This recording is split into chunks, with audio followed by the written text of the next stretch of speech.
Olá, sejam bem-vindos novamente à Bondade como Estilo de Vida, nossa leitura meditativa. Estamos estudando aqui o desafio de acalmar a mente, né? E aqui nesse compartilhamento do livro de Chandramukha Swami, né? Que ele é um mestre, professor e guru da Sociedade Internacional para a Consciência de Krishna. Então, nesse processo, né? Ele escreveu vários livros, inclusive Bondade como Estilo de Vida, né? Yoga como estilo de vida, que vai ser o nosso próximo trabalho. E nos vídeos anteriores, não versos da Bhagavad Gita, foi falado sobre como acalmar a mente, parte 1 e parte 2, né? E hoje, dando continuidade ao desafio de acalmar a mente, vamos falar sobre como remover a poeira acumulada, certo? Por quê? Porque a nossa mente é como um espelho, né? Quando esse espelho fica embaçado, a mente fica confusa. E quando a mente fica confusa, a gente perde o equilíbrio. Perdendo o equilíbrio, a gente entra em estados de, obviamente, de desequilíbrio, né? A gente perde a inteligência, a gente começa a dar valor e a se apegar a diversos tipos de comportamento, como ira, aversão, gostos e desgostos, né? E a mente, ela vai fazendo esse diálogo com você, e você vai ter que dialogar com ela, e você vai ter que entender que você precisa remover essa poeira da mente para que você possa estar pensando melhor, sentindo e agindo melhor. Por quê? Porque tudo é um mecanismo mental. A mente, ela é um mecanismo, ela é como se fosse um computador. Ela guarda, ela tem arquivos, ela tem sistemas traumáticos, né? E a mente, ela tem duas opções, ou ela aceita ou ela rejeita, né? Podemos observar isso com a nossa própria mente, né? Então, a gente sente, pensa e deseja, ou rejeita. Eu gosto daquela pessoa, eu não gosto daquela pessoa, hoje o dia tá lindo, hoje o dia tá feio. A mente, ela tem a tendência a levar a gente para a dualidade, né? A dualidade, que é esse processo de gosto e não gosto, dual, né? Então, a mente é comparada a um espelho, né? E esse espelho, ele precisa criar um reflexo, né? E esse reflexo, ele está baseado em duas premissas: ou se aceita ou se rejeita. Então, quando a gente aceita, a gente está nesse processo de aceitação. E quando a gente rejeita, a gente está no processo de rejeição, de colocar para longe da gente, né? Dentro desse processo, daquilo que a gente atrai e daquilo que a gente faz repulsão, né? Então, eu vou ler aqui para vocês. A nossa primeira função é sentir. Então, a gente sente o objeto ou a situação. E isso, quem faz com que a gente sinta o objeto ou a situação são os sentidos, os nossos sentidos. Visão, paladar, olfato, tato, né? E olfato, né? Então, esses sentidos, ele trabalha junto com a mente, ou seja, mente, sentidos, e há um terceiro vilão que chama-se o falso ego, né? Então, a mente cumpre sua função, que é pensar. Isto me trará ou não benefícios. Quer dizer, analisar. A mente analisa, a mente julga, a mente compara e a mente critica. E isso também vai em desacordo, em oposto às coisas divinas, né? Porque nem Deus faz isso com a gente, Deus é imparcial, né? A gente aqui próprio se suja, a gente suja o espelho da mente, né? Então, isso me trará benefícios ou não? O que ganharei com isso, né? Então, quando a gente vive nessas duas perguntas, isso me trará benefícios ou não, isso eu vou ganhar, o que é que eu vou ganhar com isso? Isso é uma função dos sentidos, que trabalha no sentir juntamente com a mente, né? Depois disso, a mente decide desejar ou rejeitar. Isso é um processo. Eu sinto, né? Eu analiso, eu pondero, né? E aí eu vejo, eu vou aceitar isso ou vou rejeitar isso, né? Então, todo esse processo, ele é feito através da nossa mente. Não há dúvida de que essas três funções são importantes, né? Pensar, sentir e agir. O problema existe quando o espelho da mente se torna empoeirado. Nesse caso, a mente não será capaz de refletir as imagens com fidelidade. Então, quando a mente está turva, ela escurece tudo, né? Então, em outras palavras, a mente coberta de poeiras indesejáveis, irá falhar na sua função de sentir, pensar e desejar ou rejeitar. Então, a partir do momento que eu estou com a minha mente turva, com a minha mente suja, eu não vou poder discernir entre o meu sentir, entre o meu pensamento que vem, pensei, eu sinto e eu ajo. Então, se eu tiver com a minha mente conturbada, como é que eu vou exercer esses 3 processos de forma correta, né? Então, o autor do livro diz o seguinte, as poeiras, a mente é coberta de poeiras indesejáveis, né? Que busca sequestrar a nossa porção mágica, que é o nosso eu superior, a nossa alma. E ele tira dessa nossa essência, de forma brusca e violenta, esse processo amoroso, que é o processo de você observar as coisas de uma forma mais gentil, uma forma mais amorosa. E aí, quando a gente não age dessa forma gentil e amorosa, a gente vai julgar e vai exercer o falso ego, que é também aquela explosão de sentimentos. A gente vai julgar, comparar, criticar, analisar. A gente vai dizer isso é bom, isso não é bom, e vai virar uma confusão. Por quê? Porque a nossa mente está embaçada.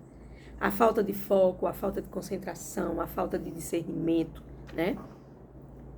E aí, esse falso ego, ele vai fazer um grande estrago, né? Porque o nosso verdadeiro eu é a nossa alma, e o nosso falso ego é o nosso ego falso, né? Então, esse ego falso, ele vai exercer, já está dizendo, tudo aquilo que não é verdadeiro. Ele vai estar controlando o indivíduo de forma negativa e no modo da ignorância, né? Fazendo com que a inteligência, ela não funcione. E ela, essa inteligência, não funcionando, ela vai ficar turva. E o que é que ela precisa? Ela precisa, essa inteligência, ser saturada de sabedoria, de conhecimento transcendental, né? Então, a única forma de conquistar a mente é buscando sabedoria para poder controlar ela e conquistar ela. Não controlar, mas limpar ela com conhecimento transcendental, que é aquele líquidozinho azul que vai limpando as sujeiras da janela, né, dessa mente. A inteligência deve conversar com a mente, deve prensá-la na parede carinhosamente e dizer: o que você ganha em propagar tais emoções inferiores? Então, você tem que conversar com sua mente e dizer: o que é que você ganha com isso, fazendo isso? Isso aí tá no lado da luz ou está no lado da escuridão, né? Onde você quer chegar me mostrando tudo isso? Então, a gente tem que criar esse diálogo com a mente, né? Afinal, isso valerá mesmo a pena? Então, a gente tem que conversar, a gente tem que criar um diálogo interior, ou seja, o anjo com o diabinho, né? E a mente nesse processo seria o diabinho, né? Porque ela vai estar mostrando muita coisa para você que é mentira, porque a palavra mente já está dizendo mente e mentira, né? Ao fazer com que a mente busque por resposta, o indivíduo a torna mais receptiva, mais calma e conquista, assim, gradualmente uma forma de parceria. Então, você tem que buscar a sua inteligência. E para você ter inteligência, você tem que ter conhecimento. Porque a mente, ela vai funcionar como uma criança mimada, esperneando, querendo sempre que você esteja certa, que você seja maioral. O seu falso ego vai querer que você receba elogios, né? E aí, ela vai te levar em muitas encruzilhadas. E você vai conversar com ela e perguntar onde você quer chegar com isso. O que é que você ganha em me mostrar essas coisas, né? O que você ganha em propagar tais emoções inferiores. Por quê? Porque eu não sou o corpo, eu sou uma alma. E se eu sou uma alma, a alma se alimenta de amor. E ela não se alimenta de críticas, de julgamentos e de tantas coisas negativas que só nos levam para a negatividade e para a escuridão, né? Fazendo com que a mente busque essas respostas, nós vamos limpando ela e tornando ela receptiva, conquistando a mente gradualmente até formar uma parceria da inteligência. Por quê? Porque a inteligência que é o achote, ou seja, a chama que vai iluminar essa mente desgovernada, né? Então, a mente é uma criança mimada, eu escutei de um mestre, né? E a inteligência é quem vai fazer com que essa mente se acalme e pare de querer ser a maioral e a melhor de todas, né? Juntamente com o falso ego, porque o falso ego, ele quer tudo isso, né? Já está dizendo, falso ego. Quem é o meu verdadeiro eu? A minha alma. O falso ego é o eu inferior. Na verdade, quando a mente e a inteligência do indivíduo trabalham em parceria, mente e inteligência, chegaremos à autorrealização, porque a inteligência está deliberada e possui recursos poderosos para convencer a mente acerca dos seus equívocos. Então, você tem que ser inteligente, porque se você for, entre aspas, ignorante, né? Se você não tiver conhecimento, você vai estar sempre errando, erro após erro, né? Dentro desse processo. Então, para convencer a mente acerca dos seus equívocos, porque a mente sempre mostra equívocos. A mente é muito boa para organizar, para fazer algumas coisas, mas a partir do momento que você começa a querer ser o bambambam, você começa a querer ouvir elogios, aí já está em outro departamento, sua baixa autoestima, porque a gente não precisa ouvir elogios, a gente precisa trabalhar para que Deus fique satisfeito conosco.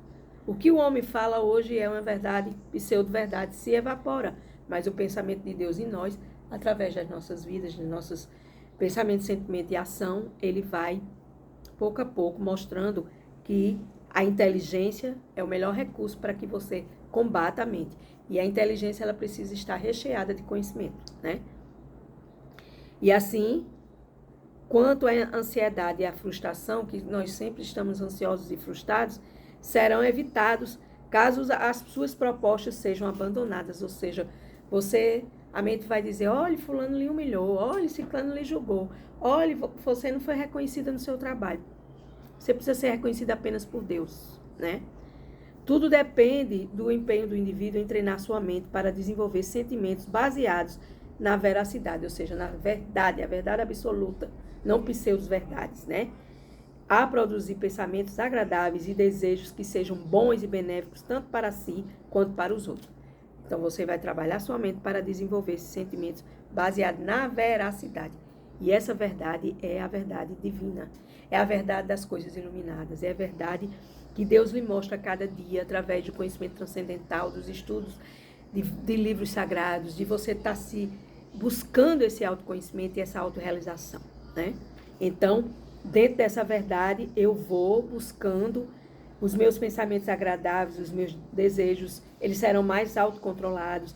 Eu vou buscando o modo da bondade para mim e para os outros e fazendo uma sociedade mais bondosa, né?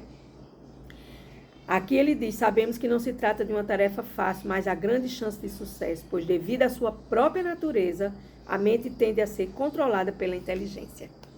Então, vamos trabalhar a nossa inteligência, né? Então, ele fala aqui, os sentidos funcionais são superiores à matéria bruta, ou seja, a gente precisa se elevar para sentimentos mais leves, sentimentos mais divinos, né? A mente é superior aos sentidos. Por sua vez, a inteligência é mais elevada do que a mente. E a inteligência é mais elevada do que a mente. A alma é superior à inteligência. Bhagavad Gita, capítulo 3, verso 42. Vou repetir. Os sentidos funcionais são superiores à matéria bruta, grosseira, ao corpo. A mente é superior aos nossos sentidos. Por sua vez, a inteligência é mais elevada do que a mente. E a alma, nossa alma, que é a nossa centelha, que é a nossa essência, que é o nosso eu superior, em busca do eu divino, né? Ela é superior à inteligência. Está escrito na Bhagavad Gita, capítulo 3, verso 42. Então, minha gente, vamos trabalhar nossa inteligência para a gente trabalhar essa criança mimada chamada mente. E vamos remover essa poeira acumulada para que a gente possa pensar, sentir e agir em Deus, nas atitudes da bondade divinas. Com gratidão, encerro mais um dia de bondade como estilo de vida.